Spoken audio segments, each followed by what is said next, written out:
Tous, sans craindre la complexité, nous allons nous attaquer aux nombres complexes.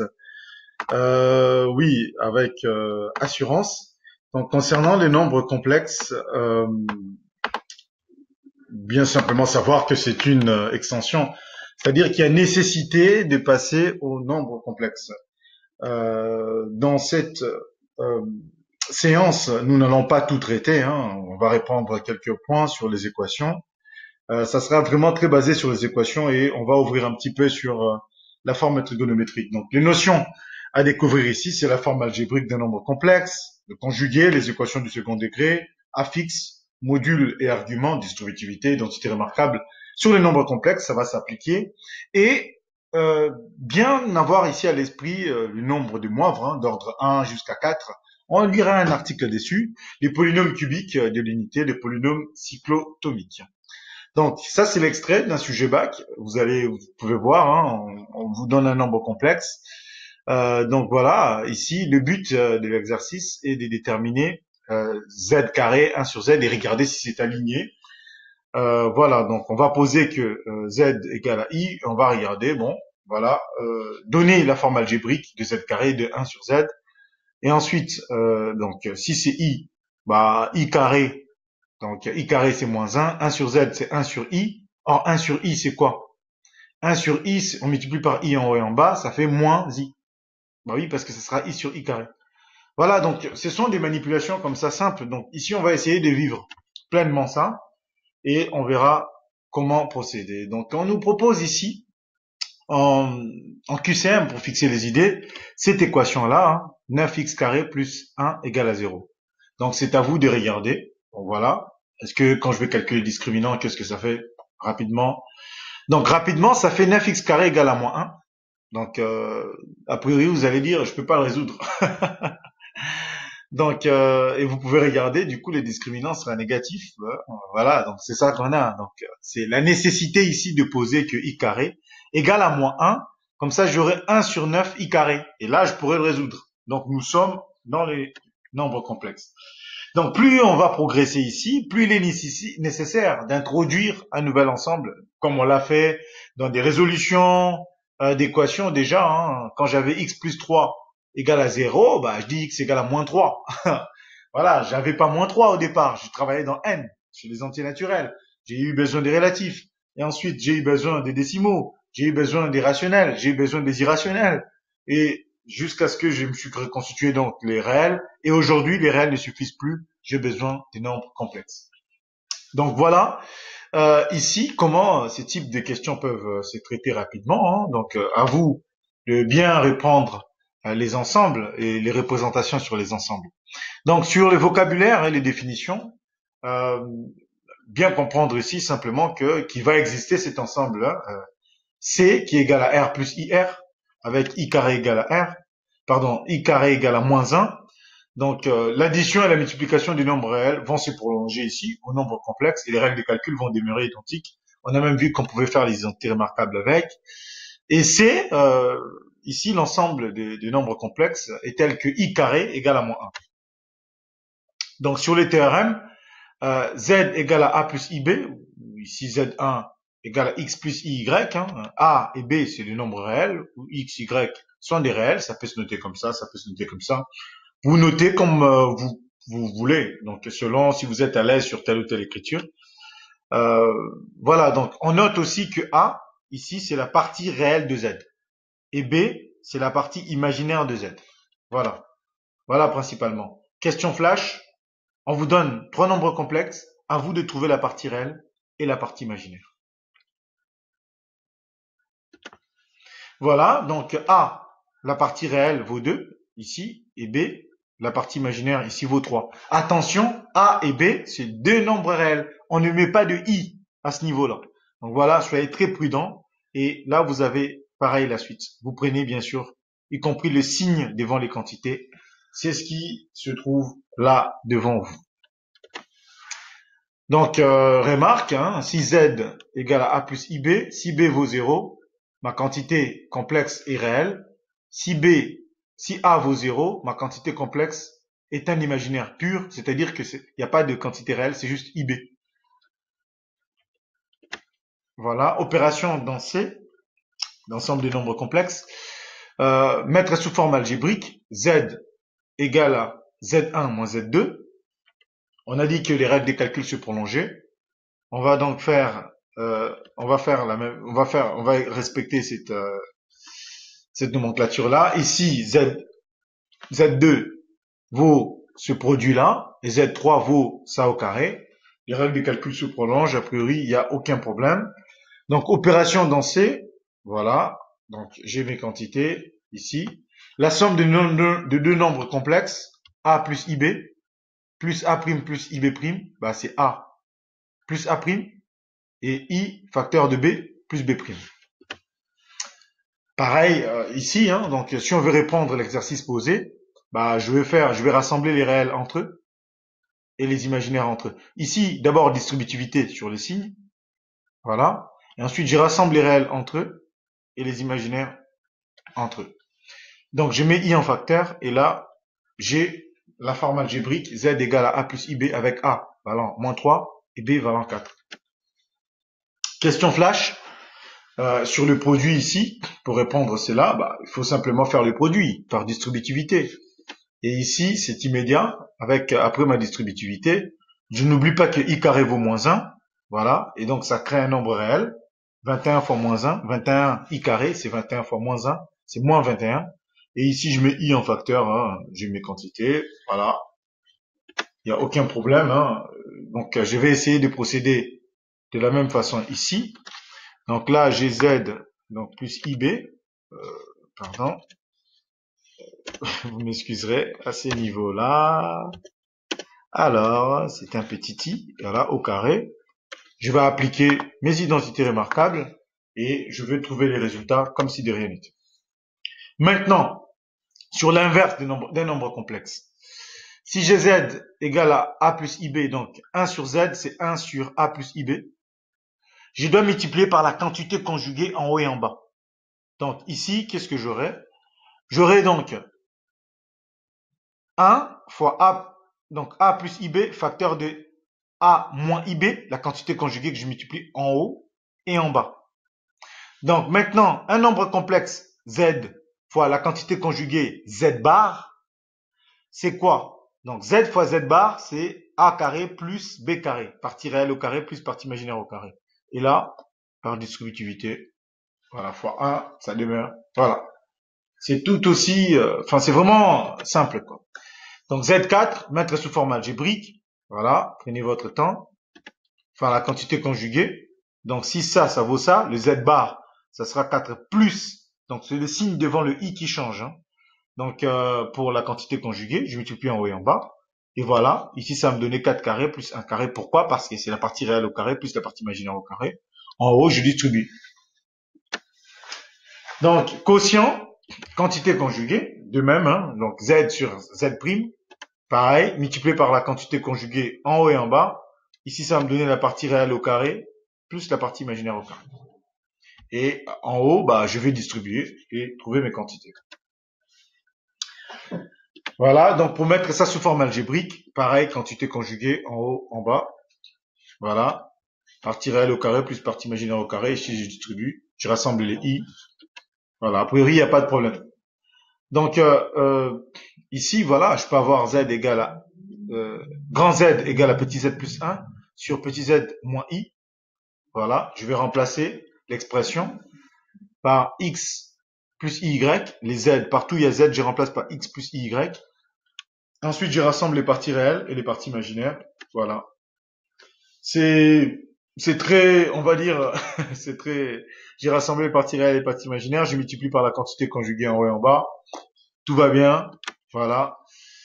Donc, l'égalité de deux nombres complexes, hein, donc c'est égaux si la partie réelle de l'un égale à la partie réelle de l'autre et la partie imaginaire de l'un est égale à la partie imaginaire de l'autre. Pour résoudre ça, voilà, c'est tombé au sujet bac. Donc là, je fais attention, z-4 égale à iz, voilà. Et ensuite, et en ça, qu'est-ce qui se passe? Ici, ici vous avez le choix. Hein. Si vous voulez exprimer z, z c'est égal à 4 sur. Donc z moins 4 égale à iz. Je fais passer iz de l'autre côté, z facteur de z moins iz égale à 4. Donc, je mets z en facteur. Z facteur de 1 plus i égale à 4. Et là, qu'est-ce qui se passe? Bah, j'ai cette quantité-là. Pour l'avoir, je multiplie par la quantité conjuguée en haut et en bas. Ici, bah, j'ai 1 carré plus 1 carré. Voilà. Et ici, je distribue. Et j'ai ces résultats. Donc, voilà. Ici, maintenant, vous avez besoin quand même des équations, mais aussi de la forme trigonométrique. Sur la forme trigonométrique, donc z, vous l'avez vu sous forme algébrique, égale à a plus ib. Ça peut s'écrire module de z facteur de cos, module de z cos θ plus i, module de z sin θ. Donc, c'est comme si module de z facteur de cos θ plus i sinus θ.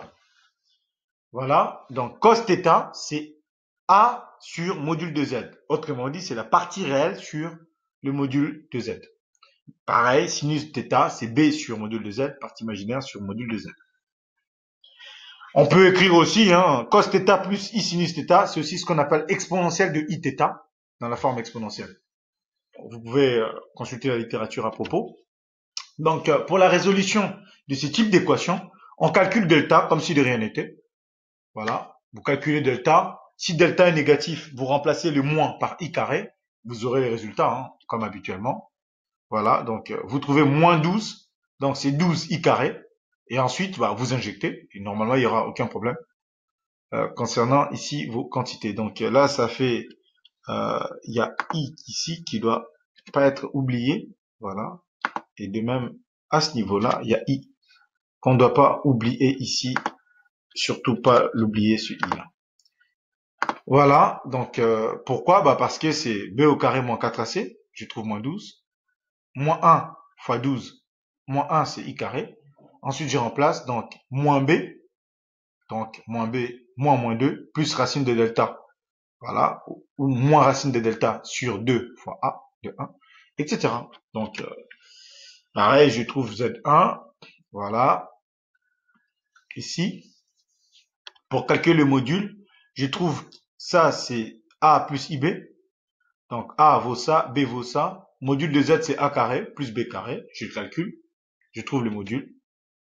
A carré plus b carré. Voilà, j'ai le module. Si je veux trouver cos θ, bah, on a vu comment. Donc, j'ai mis le module en facteur. Cos θ, ici, c'est 1 demi. C'est-à-dire, c'est a. Donc, ne pas oublier ici, excusez-moi. Donc, ici, il y a un i qui a été oublié. Et de même là. Voilà, donc ne pas oublier ici de bien prendre vos quantités à ce niveau-là. Et donc ici, cos θ, c'est 1 sur module de z qui vaut 2, donc 1 demi. Et sinus θ, c'est racine de 3 sur module de z qui vaut 2. Voilà, par identification, cos θ, c'est 1 demi et sinus θ, c'est moins racine de 3 sur 2. Voilà ce que j'ai et je cherche θ. Alors, comment procéder? Bah, d'abord, le tableau trigonométrique que je connais, en 0, cos vaut 1, sinus vaut 0. Ensuite, cosinus va décroître jusqu'en pi sur 2, ça vaudra 0. Et de même, là, je vais faire jouer les symétries. Et ensuite, je procède par identification. Qu'est-ce que je constate? Par parité, cos de moins θ égale à cos θ. Sinus de moins θ égale à moins sinus θ. Parce que cosinus est pair et sinus est impair.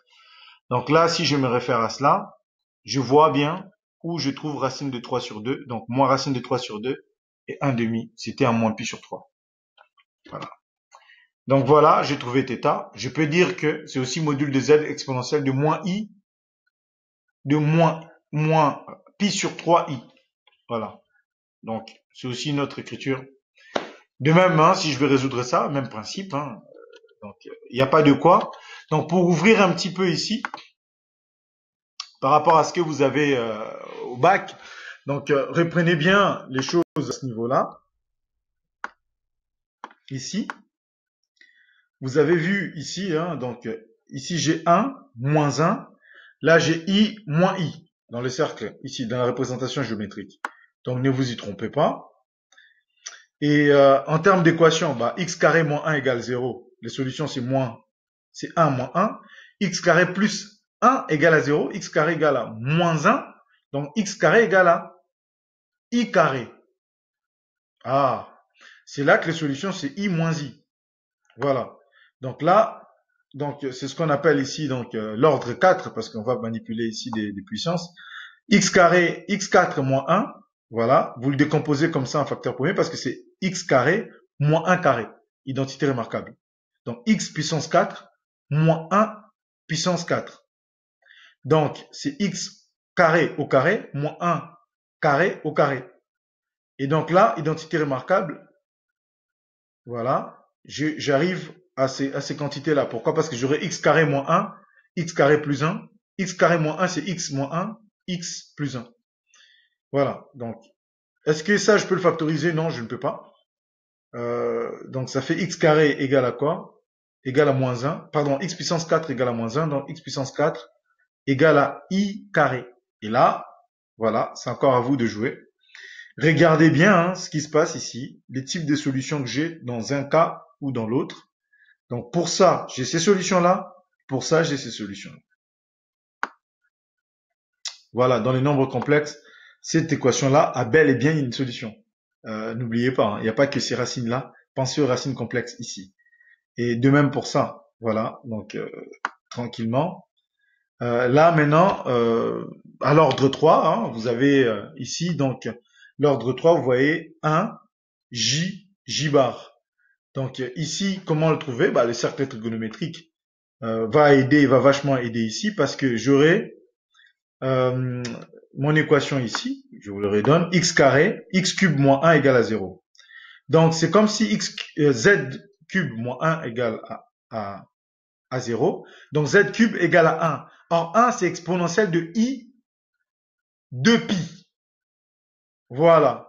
Donc si je veux maintenant trouver la racine cubique, eh ben j'aurai z égale à racine troisième de exponentielle de i de pi sur 3. Donc, ici, comme c'est une racine cubique, eh ben, je vais conjuguer. Je dirais que c'est exponentielle, voilà, de i pi sur 3 et moins de pi i sur 3. Donc, voilà, donc ici, là, cette équation va nous donner, en fait, z cube égale à exponentielle de i de pi, voilà. Je peux dire que les solutions pour ce type d'équation, c'est z égale à, donc peut-être vous l'écrire ici, oui, donc si vous avez une équation de ce type-là, donc vous avez une équation du type z puissance n égale à quelque chose, voilà, égale à un nombre a, par exemple, vous l'écrivez sous forme exponentielle, voilà, vous avez exponentielle ici de i, par exemple, ici nous on avait 2pi, voilà, voilà 2pi, voilà. Donc pour trouver les solutions, donc les solutions zk, ça va être sous quelle forme? Zk égale, ça va être sous forme de cette quantité-là, voilà, exponentielle de ça sur n, voilà, avec k là. Et ici, avec k qui appartient à quoi comme intervalle? Donc là, attention, il faut définir judicieusement l'intervalle ici d'appartenance.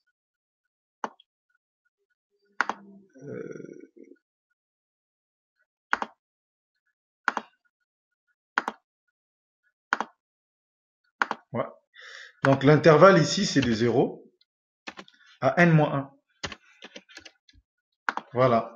Donc ça, pensez-y, c'est les racines nème de l'unité. Voilà, quand vous avez une équation comme ça à résoudre, les solutions vont s'écrire sous cette forme-là. J'espère que bon, ça va vous aider quand même sur cette partie-là concernant les équations. N'oubliez pas aussi d'utiliser votre cercle trigonométrique pour ce type d'équations. On peut aller jusqu'à l'ordre n sur le nombre des moivres ici et les équations cyclo atomique, hein, donc à vous d'aller, d'explorer et de prendre quand même le temps euh, de conclure sur ce type d'activité. Je vous souhaite une excellente journée et à très bientôt.